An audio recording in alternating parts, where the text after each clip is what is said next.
O Senhor esteja convosco. Proclamação do Evangelho de Jesus Cristo, segundo Lucas. Naquele tempo, disse Jesus aos discípulos: um homem rico tinha um administrador que foi acusado de esbanjar os seus bens. Ele o chamou e lhe disse: que é isto que ouço a teu respeito? Presta contas da tua administração, pois já não podes mais administrar meus bens. O administrador então começou a refletir: o Senhor vai me tirar a administração, que vou fazer? Para cavar, não tenho forças. Mendigar, tenho vergonha.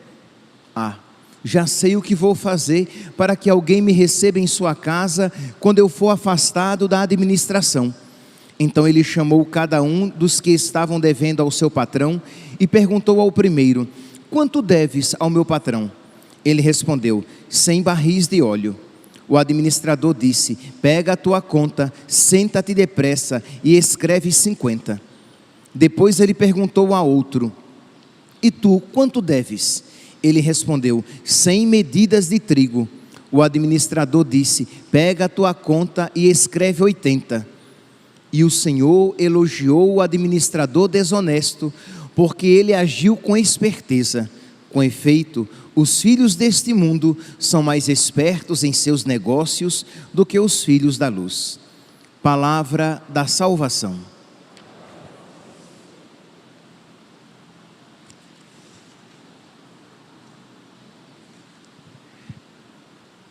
Caríssimos irmãos e irmãs, hoje, no dia de São Leão Magno, este grande administrador da casa de Deus, este sábio filho da luz, que soube usar as armas da luz em benefício da igreja, em benefício da salvação do povo de Deus, nós temos a alegria de ouvir este evangelho que às vezes é mal compreendido, mas tão apropriado para o dia de hoje. Diz aqui nosso Senhor, ele conta a história de um administrador desonesto e que o seu patrão vai tirar-lhe a administração porque tem ouvido coisas más a seu respeito, e o administrador que está focado, isto é, ele sabe o que quer.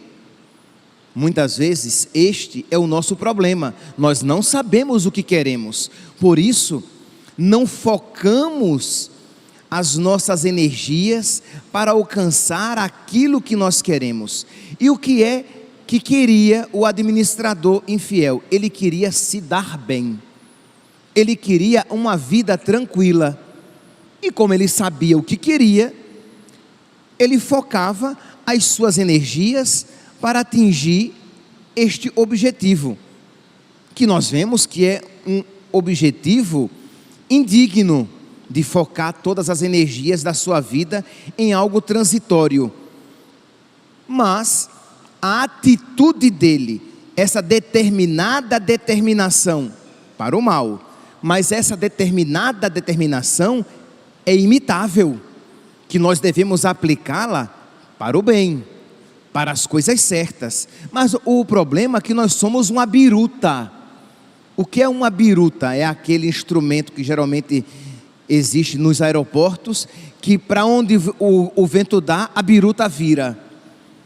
Então nós somos assim, isto é, nós não temos foco, nós não temos determinação para o céu, para as coisas do alto, para a nossa salvação, para a glória de Deus. Não, nós temos um desejo do céu, mas temos também um desejo do mundo. Nós queremos servir a Deus, mas também nós queremos servir a nós mesmos, e às vezes servimos ao diabo.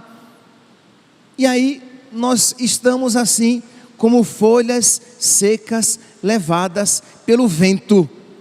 Nós não temos uma determinada determinação, um foco, um objetivo muito claro, um alvo muito certo que queremos atingir.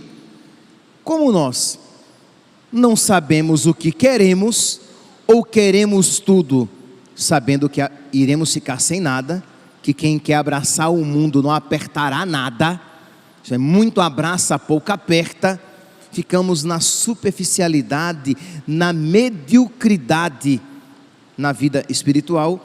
Como nós não temos este foco, nós nos perdemos. Então, Jesus, ele olha o foco para as coisas erradas, mas o foco que este homem tem e disse: isto é louvável e imitável. Quem dera que os filhos da luz fossem tão determinados pela glória de Deus, como os filhos das trevas são determinados na busca da sua glória ou na busca dos seus interesses. Então, é este aqui o contexto. Jesus não está elogiando a desonestidade. Jesus está elogiando, isto é, a sabedoria desse homem. Isto é, no momento de crise, ele não entrou em desânimo, isto é, eu vou ser demitido, e começa a lamber as suas feridas, e ficou acabrunhado, em crise existencial. Nada disso. Ele tem um foco, e o seu foco é se dar bem neste mundo. Então, eu vou ser demitido, e agora? O que é que eu vou fazer? Já sei, vou chamar então aqueles que devem ao meu patrão, vou tirar a minha margem de lucro, porque era assim que acontecia, ele tinha que devolver X ao seu patrão, e ele acrescentava um valor a mais, ele cobrava a mais, porque o a mais seria o seu lucro. Eu vou tirar a margem de lucro, o devedor ficará feliz, eu vou ganhar um amigo, quando eu for demitido, eles me acolherão na sua casa. Então assim deveríamos nós também, isto é, qual é o meu objetivo? É ir para o céu. Então, na alegria, na tristeza, na saúde e na doença, eu vou usar as armas dos filhos da luz, para não perder o foco, para não me esquecer da finalidade da minha vida, para que eu não seja uma flecha que erra o alvo. Não, eu tenho uma meta na minha vida. Me veio um câncer. Pois bem, como é então que eu vou viver esta doença para que eu não perca o céu? Eu tenho como dessa doença, me livrar? Tenho, então tá bom, então eu vou tentar me livrar, mas sem perder o céu. Me aconteceu uma tragédia familiar. Como é que eu vou fazer para que esta tragédia familiar não só não me afaste de Deus, mas se torne para mim um trampolim para Deus? Afinal de contas, tudo deve concorrer para o meu bem. Então eu preciso amar a Deus, estar ligado a Deus, estar em comunhão com Deus, estar próximo de Deus, para que tudo de alguma maneira me dirija para Deus. Mas percebe que uma pessoa que assim age é porque ela está focada, ela sabe o que quer. Meus irmãos, se nós olharmos na história, por exemplo, do nosso país, há quantos anos, há quantas décadas que os filhos das trevas querem aumentar cada vez mais o acesso das pessoas, por exemplo, ao aborto. E eles estão tentando, e eles perdem aqui, eles recobram o fôlego e tentam ali. E aí, eles não conseguem ali, eles tentam acolá, mas eles são quase que incansáveis. Isto é, quem está diretamente envolvido nisso, os movimentos pró-vida, que estão lutando para que esta desgraça do aborto não se alastre e tenha uma aplicabilidade cada vez maior no nosso país. Eles veem como é uma luta, assim, que não tem trégua. porque eles são incansáveis e eles não se deixam desanimar.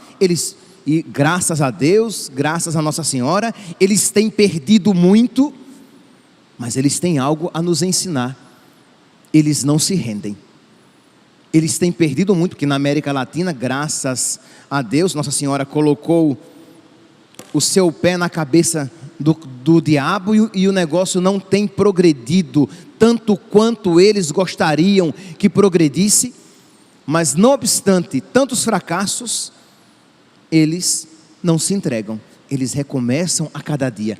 Isso deveria nos ensinar. Isto é, eu também então, eu não vou me entregar em meio às dificuldades, aos problemas, às derrotas que eu venha a experimentar.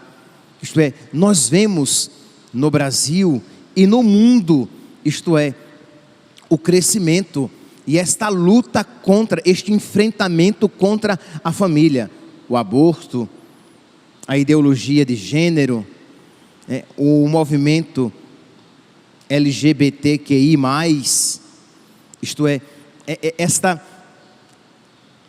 esse objetivo de destruir a família, porque tudo isso, como disse, como bem profetizou irmã Lúcia, a vidente de Fátima, ela disse que o último enfrentamento seria contra a família.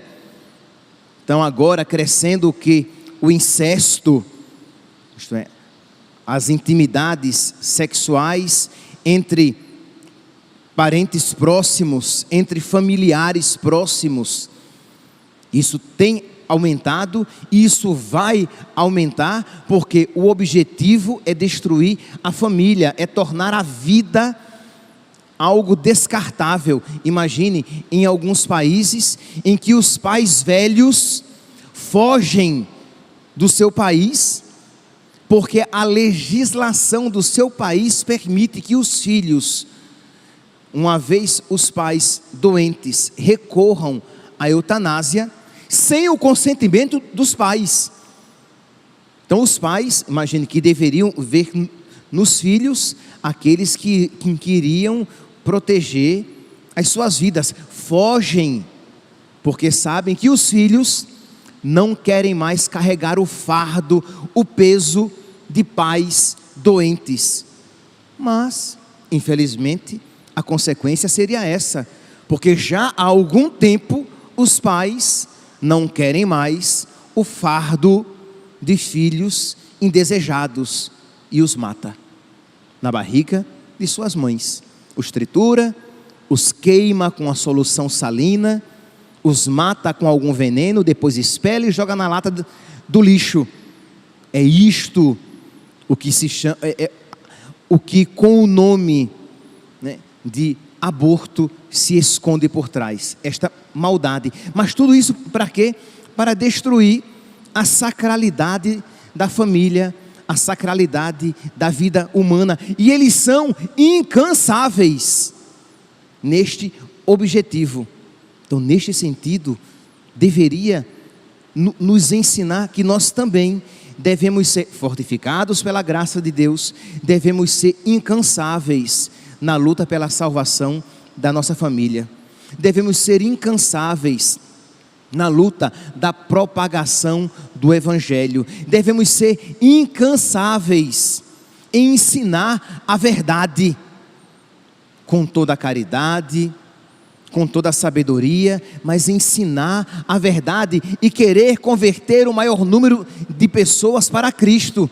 Por quê? Porque o inimigo, o diabo, ele não quer apenas tornar o mundo cada vez mais contrário a Deus, mas quer tornar os filhos de Deus, os filhos da igreja, cada vez mais mundanos e, consequentemente, contrários a Deus. Então ele quer entrar na igreja com as suas ideologias, com os seus erros, com a sua mentira, e subverter os filhos de Deus, os filhos da igreja. E nós precisamos então, munidos pelas armas de Deus, ser incansáveis e lutar pela glória de Cristo, pela glória de Deus. Então, recomeçar a cada dia. Claro, se nós não estivermos alimentados pela graça de Deus, nós não iremos suportar,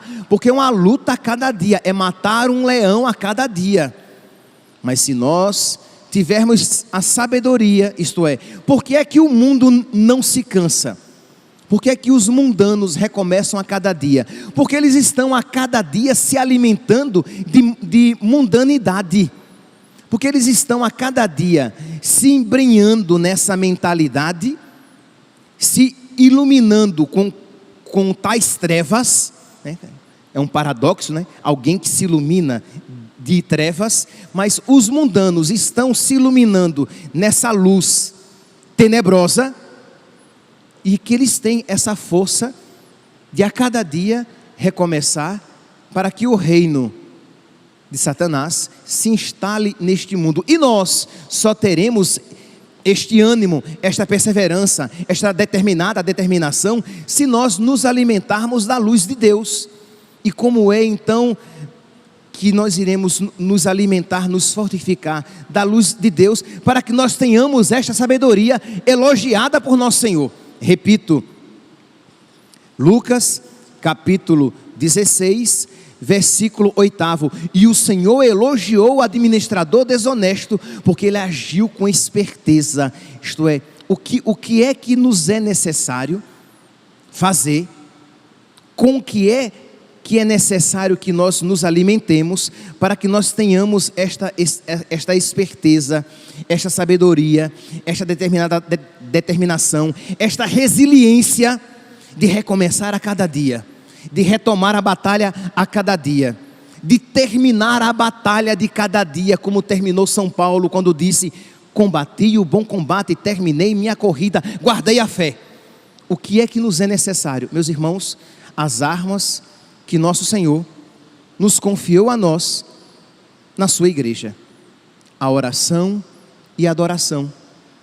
Isto é, quem não rezar não vai resistir aos dias maus. Isto que sempre foi uma verdade, tornou-se uma verdade muito mais eloquente, muito mais audível, muito mais gritante nos tempos atuais. Se nós não rezarmos, isto é, se nós não tivermos amizade com Deus, nós seremos arrastados pelo mundo e pelas suas mentiras.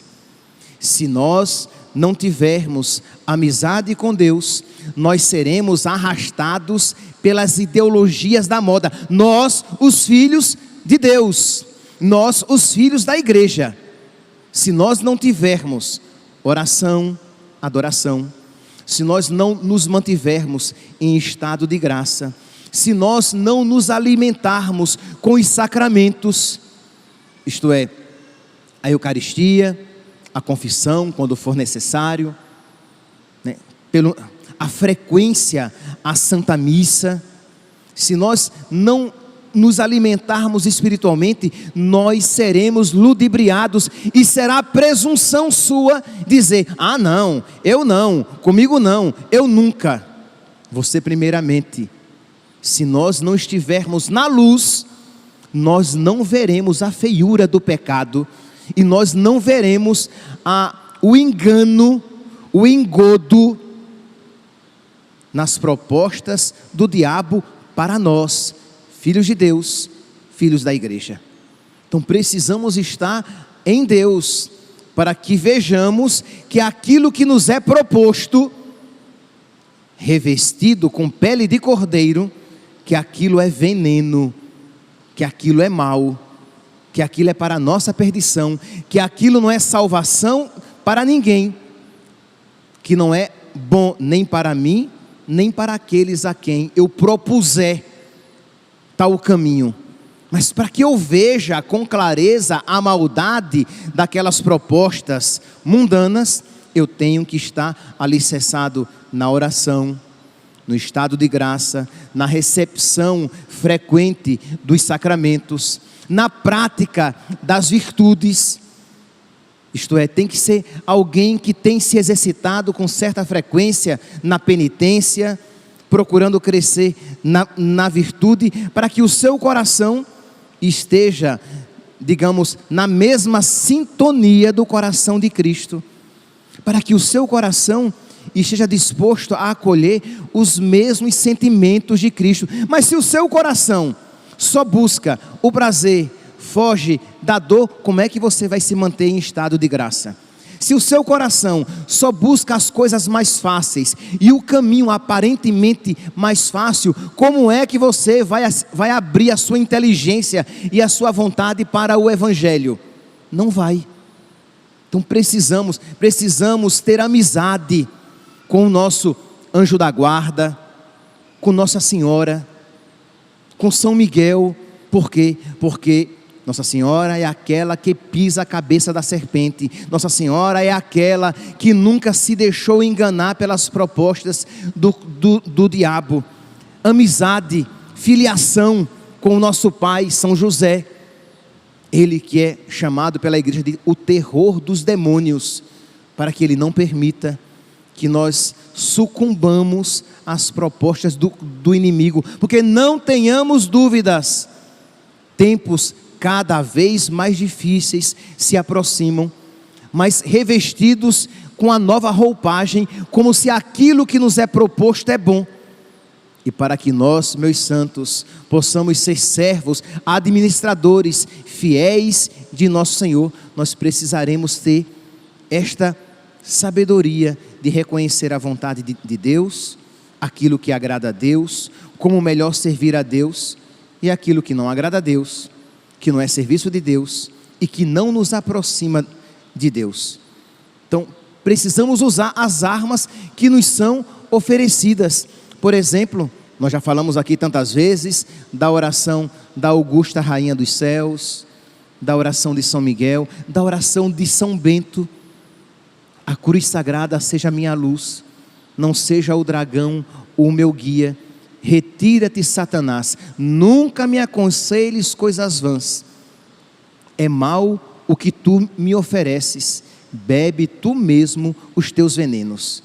Isto é, você rezar, mas não de uma maneira mágica, mas pedindo a São Bento que interceda por você, para que você não se deixe ludibriar pelo canto da sereia, para que você sempre esteja aberto a ação do Espírito Santo, para que você seja dócil à ação da graça de Deus no seu coração, e não tenhamos dúvidas de que se nós estivermos abertos a todo este universo da graça, nós seremos incansáveis na nossa luta contra o pecado, na nossa luta pela propagação do Evangelho, na nossa luta pela nossa salvação e pela salvação das almas. E não tenhamos dúvidas, e termino que hoje a homilia tem que ser curta, e não tenhamos dúvidas que se assim agirmos, nosso Senhor misericordiosamente, Ele que nos concedeu esta graça, olhará para nós e dirá que nós, os filhos da luz, graças a Ele, somos muito mais sábios do que os filhos das trevas. Louvado seja nosso Senhor Jesus Cristo, para sempre seja louvado.